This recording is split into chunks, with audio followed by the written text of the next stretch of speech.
Hello everyone, and this is going to be our first lecture video for Module 2. It is over the skeletal system, and the entire Module 2 will actually be over the skeletal system and the muscle system. And since they're two very large systems, you're going to see quite a few chapters dedicated to both of these systems. So we're going to start with Lecture 6 over Chapter 6, which is cartilage and bone. I'm going to try to record this in a little bit of a different manner because I want to be able to do some drawings with you guys. So this first part for Chapter 6 is going to focus on some cartilage and the hard bone, long bone tissue. So as far as our objectives for Part 1, we're going to really be able to explain the functions of cartilage, look at the distribution of cartilage and the functions, look a little bit at the growth of cartilage, explain the functions of bone, and of course do some identification of some characteristics of different types of bones. And then the main one that we're going to end with is describing the gross anatomy of a long bone and drawing that. We're going to save 7 through 11 for the next recording. So I talked to many of you guys about Module 1 exam. So if you have any questions, please email me with those.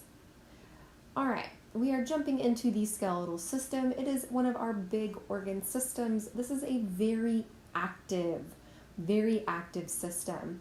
Most people think that once you're done growing, it's just this bleached organ that just acts as a scaffold to hold up the rest of your body. That is not true. It is one of the most active tissues throughout the entire body. And it's a tissue that grows and changes throughout your entire life, especially bone. You're going to see some differences as you age with cartilage, and then of course we'll look at ligaments and some of your support tissue. Let's start with cartilage. Cartilage is still a great support tissue. Now you see that it's described as semi-rigid here. It's still a very hard material to touch. It is weaker than bone, but it does offer some flexibility and resilience to the body. The cells that make up this tissue is your chondroblast or chondrocyte. Remember, chondro is all about cartilage, blast means to build, and cyte means cell. So what you have here in this picture is a great photograph of a type of cartilage. One of the things that gives away that it's cartilage is the lacunae. Now that is just a fancy word for the cavity, or I consider it to be the house that the cells are now trapped in. So you can see here, let's see if we can use yellow here to really highlight, like here's a house, here's a house, here's a house. So we have all of these cavities surrounding this poor cell. This cell is now trapped inside the matrix. So we see the matrix here. That's just the stuff that surrounds the cell, going back to kind of what connective tissue is. And so this really does help me identify that this is connective tissue. I've got these lacunae, and they're trapping these poor cells inside. So that's a great trigger for my brain to know that this is cartilage. Let's look at cartilage a little bit more. So we have some functions here. Some cartilage is fantastic to support your soft tissue. Think your ears, the tip of your nose, things like that. The most famous type of cartilage, of course, is in your joints. So they do a great job of capping your bones. Bone on bone is very, very painful because bones have a lot of nerves and blood vessels running through them. It's a very active tissue. So we have to be able to cap those ends that are going to be very close or touching one another in a joint. So we say when two things touch, they articulate. And that's all that means. So we see cartilage at gliding articulations, which means we're going to have smooth touching surfaces. It's also really important because this is a precursor for bone growth. Remember, when you are a baby, you start out with 306 or more bones in your body. By the time you're an adult, you have 206. That's crazy. So what happened to those 100 and so bones? Well, they actually started turning into and melding into your harder bone substance. And then, of course, if you're interested and you're following along with your PowerPoint, you can click on this blue link and you can see what really happens when you pop your knuckles inside these joints. Here we have a great slide looking at the different types of cartilage. We have our hyaline cartilage. Remember, this is very smooth, very glassy. And you can really tell that in this picture. Between the cells and the little houses, you don't see a lot of fibers. In fact, you don't see any fibers. The next type of cartilage you see is fibrocartilage. Now, this isn't zoomed in very far, and so we can't really see all these wavy little fibers that we call cotton candy to help us identify that fibrocartilage. I think the best picture that you see on here is the one for elastic cartilage. Here we can see the houses or the lacunae very, very distinctive. We can see our poor little chondrocytes trapped inside, but we also see all of this mismatch of these elastic fibers just going everywhere. It looks like a hot mess. And then we can also look at the skeleton picture and look at the distribution that we can see. Look at all the light blue. We see that the hyaline cartilage is by far the most abundant type of cartilage in the body. As far as getting cartilage and growing cartilage, there are two ways. We have interstitial, so inter is inside, interstitial growth, and this happens when chondrocytes divide. And we also have appositional growth, which is growth that can happen along the outside of cartilage. And so just two ways that cartilage can actually build upon itself. And those are the slides that are just focused on that tissue for cartilage. Let's jump into bone. Bone is considered an organ. It's definitely the primary connective tissue for support, and it has multiple functions. Of course, it's going to support your body. It's the framework for that. It's going to offer protection to some of your soft organs. It's great for movement. It offers an attachment point for muscle. And here, this is the one that blows people's minds. Hemopoiesis. If you see that word part heme or hemo, it always means blood. So if you were to ask a random person, hey, where does the blood come from in your body? Like, what makes blood? Because you're supposed to replace all your red blood cells, trillions of them, every 120 days. What does that? Well, believe it or not, it's your bone. And we're going to show you exactly where in the bone. So hemopoiesis is a huge active part of your bones. And of course, storage. That's your kind of mineral storage and even fat storage, believe it or not. Bones come in a variety of shapes. So when you have a lot of something, we like to put them into different categories or classifications. So you can see for all the different types of bones, we have 4 different categories. We have long bones. Please pay attention to the definitions. In order to be a long bone, the only thing you have to be is longer than you are wide. That's it. That's the only thing you have to be. Your short bones are equal in length and width. Think cube. And you really only see this in your ankle and your wrist. So your ankle and wrist bones are the only examples of short bones. Your flat bones, there's nothing about them that is flat. I really like the descriptor thin instead. And then irregular. So these are really complex shapes. And you can see we use even some everyday identifiers like a payday bar versus a little fun size bar versus a Pop-Tart versus, and I don't cook, but Miss Sort makes me cookies, so I'm going to say that her cookies are kind of odd shaped. She'll forgive me later. But just, this is irregular is kind of your catch-all category. What I want to point out is our little patella right here. He is so unique that he doesn't really quite fit in with the short bones. He's not a nice cube shape, but he's made up just like the short bones. So he is actually a very special subcategory. And this subcategory is called sesamoid. So he's a very special category. Oops.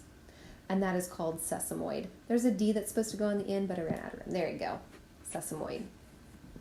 So let's look at this slide here.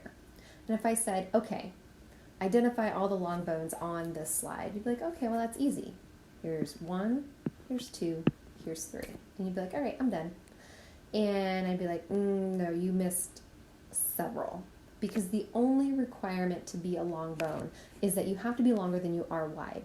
So basically anything inside this circle, these are all long bones. All of those.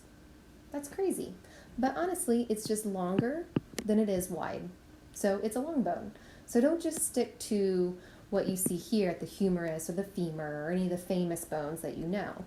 What about all of your wrist bones?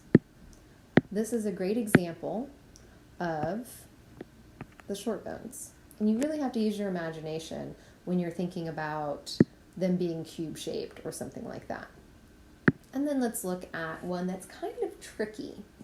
And that is your scapula or your shoulder blade over here. So this is actually a flat. It does have a couple of weird processes that hang off of it, like you can see here, the choroid process, but those are just extra processes that hang off. So the main part of the bone is actually flat. So it's a flat bone. Okay, let's look at some more examples. Let's look at the skull.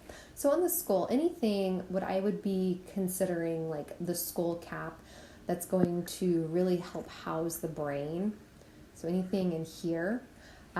These are actually flat bones, which is kind of crazy because they're all curved, but they're very thin. So think of them as very thin. And then a lot of the bones that you see here within the face, a lot of these bones, you really can't describe their shape.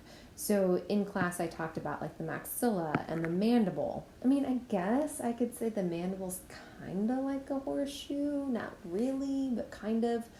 I don't even know what I would describe the mandible as. So they're really odd shaped. And I pulled out a couple of more examples from the face that are really, really unique. Look at this guy. This is the sphenoid. And it would help if I would spell it right.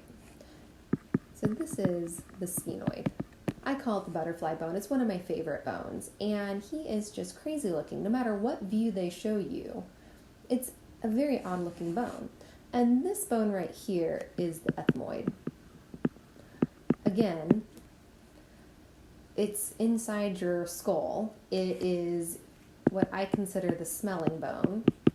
And you'll see why as we study the bones in more detail. But how would you describe that shape? It's absolutely crazy. So now we're to our drawing, and this is really, really important. You're going to build a model of this. So I'm going to do my best to try and draw on this new little tablet thing I have. And I'm going to be switching colors a lot. I definitely recommend that you draw this 3 or 4 times spaced out throughout your practice. So I'm going to draw my long bone here and kind of make it look like a dog toy. I don't know. I'm not really great at doing all the very specific anatomy. But this is going to be the shape of my bone. And I know that your long bones are hollow. And we're really only going to coat your bones in the nice, very sturdy, very dense, compact bone. Because if we filled your bones with this material, this tissue, then your skeleton would weigh like 500 pounds. That's just not feasible. So I have my long bone here. I have it kind of outlined in that nice smooth bone, and I need to talk about all of these that you see here. So I'm going to do the regions first, and I like to do brackets for bigger regions. I've got a region here, got a region here, and of course we have this nice big center region here. On the ends, these are called epiphyses. So here's an epiphysis on this end. And if this was closer to the body, I could call it a proximal epiphysis. But since it's just a random bone that I just drew, I don't know what's up, what's down, or whatever. So I'm just going to call it an epiphysis. And here is an epiphysis. So the E, just think, so this is for the end of the long bone. So epi also means outer, which kind of makes sense. It's on the outer edge. The other region is the center. This is called the diaphysis. So this is more the shaft of the bone.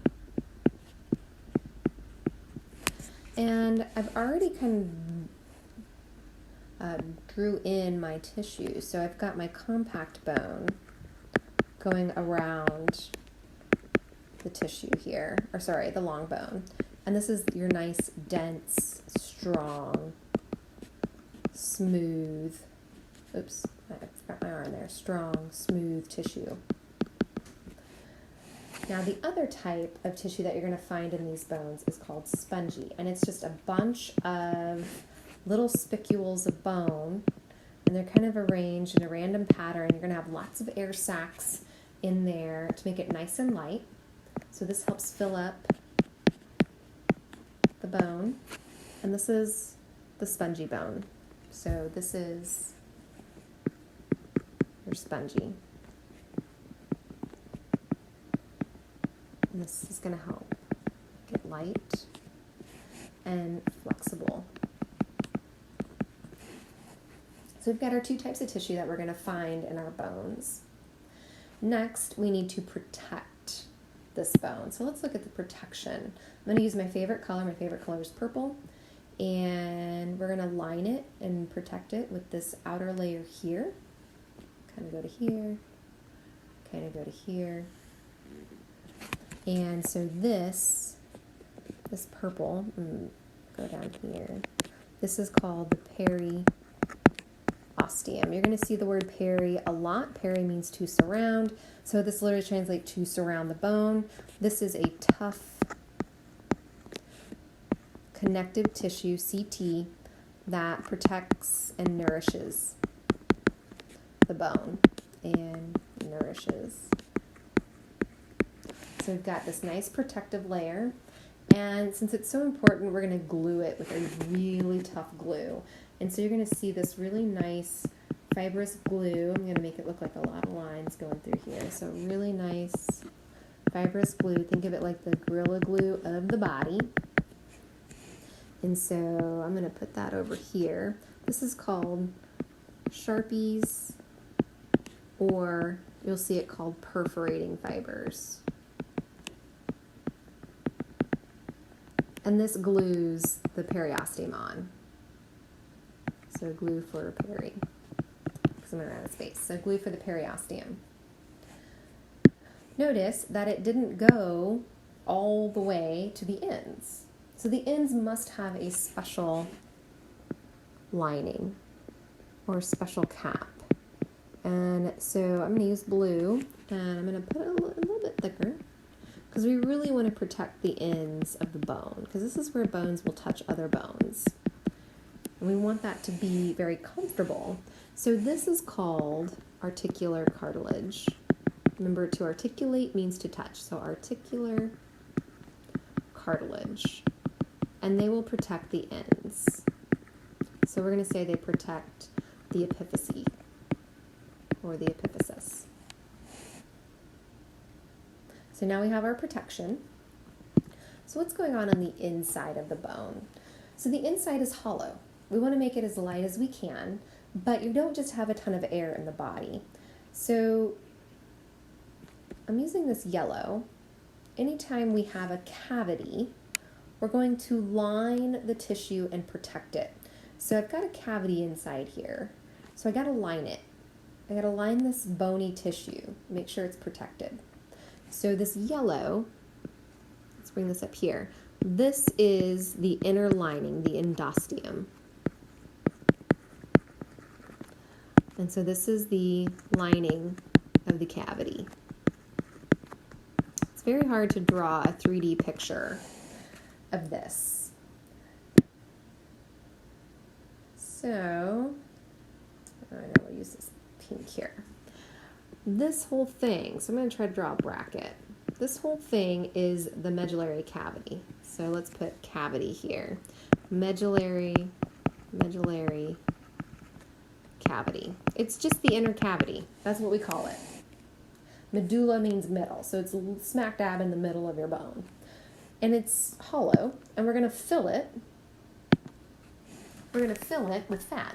So this is where we're going to store a lot of the fat. So inside, and it's really hard for me to color all this in, so I'm just going to just color it a little bit. So inside here, this is yellow marrow. Yellow marrow. This is fat storage. Inside this cavity. And then one thing that is not on the list above is, I told you one of the functions of bone was to make blood.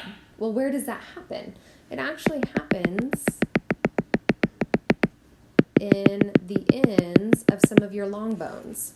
So this is called red marrow, and red marrow hangs out with your spongy bone, and they make blood. So make blood. Okay, so now you kind of have some very summarized